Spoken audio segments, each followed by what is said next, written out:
मंत्री महोदय विखे पाटील साहेबांनी बैठक बोलवली होती। या बैठकीमध्ये एकंदरच राज्यामध्ये मराठा उद्योजक वाढवला केला पाहिजे याकरिता राज्याचे मुख्यमंत्री खूप ॲग्रेसिव्ह असतात। महाराष्ट्रामध्ये LY व्यवस्थितपणे सुरू करतील। MDनी कशा प्रकारे महामंडळाच्या चेअरमनला विश्वासात घेऊन त्यांचे विषय समजून घेऊन त्याची अंमलबजावणी केली पाहिजे। अण्णासाहेब पाटील आर्थिक विकास महामंडळाचे गेले काही महिन्यापासून LY बंद झाला होता।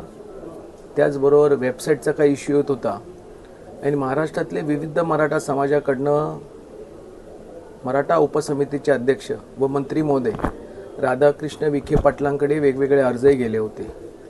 काल विधानसभेमध्ये विधान हाऊसमध्ये मंत्री महोदय विखे पाटील साहेबांनी बैठक बोलवली होती। या बैठकीमध्ये आमदार अभिमन्यू पवार साहेब, ॲडव्होकेट राहुलजी कुळ साहेब, ॲडव्होकेट निरंजन डावखरे साहेब व महामंडळाचे MD आणि आम्ही सर्वजण होतो।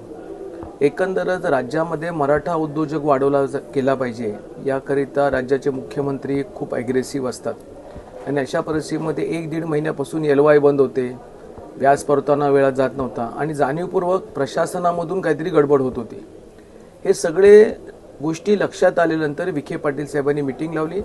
राधाकृष्ण विखे पाटील साहेबांनी हा विषय व्यवस्थितपणे समजून घेतला आणि राज्यामध्ये जिथे राज्याचे मुख्यमंत्री वेगवेगळ्या सभागृहामध्ये अण्णासाहेब पाटील आर्थिक विकास महामंडळाचा दाखला देतात की राज्यामध्ये असं भ्रष्टाचारमुक्त महामंडळ आहे आणि भविष्यामध्ये OBC समाज असो किंवा कुठल्याही जातीसाठी जर महामंडळ आजपर्यंत केलेले आले त्याच्यामध्ये अशा प्रकारच्या तरतूद आहेत ज्याच्या नावावरती आज महाराष्ट्र सरकार भविष्यातले महामंडळ स्थापन करत आहेत।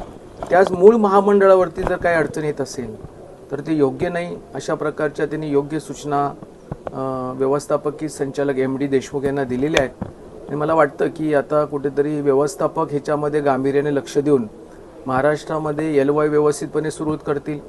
काही त्यांनी अटीशर्ती घातलेल्या आहेत LY साठी, त्या अटीशर्ती शिथिल करण्यात येतील।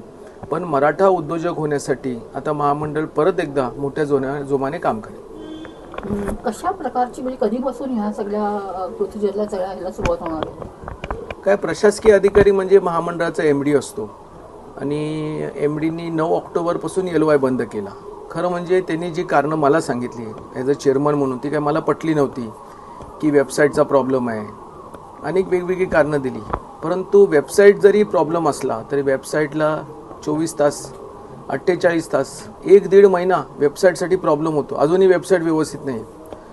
दुसरं आहे की या ठिकाणी काही नवीन बदल करायचा होता, पण मध्ये नवीन बदल जरी महामंडळामध्ये वेबसाईटमध्ये काही करायचं असेल तरी त्याला एक पद्धत असते, ती पद्धत कुठेही फॉलो झाली नाही। कमीत कमी संचालक मंडळ, महामंडळाची बैठका, चेअरमनला अगोदर सूचना करणं, त्याच्याकडनं परवानगी घेणं, हे असं काही त्यांनी केलं नव्हतं आणि म्हणून कालच्या बैठकीमध्ये मला वाटतं त्यांना योग्य सूचना मंत्री महोदय साहेबांनी MDना दिलेल्या आहेत आणि MD त्यांच्या दिलेल्या सूचनेप्रमाणे काम करतील।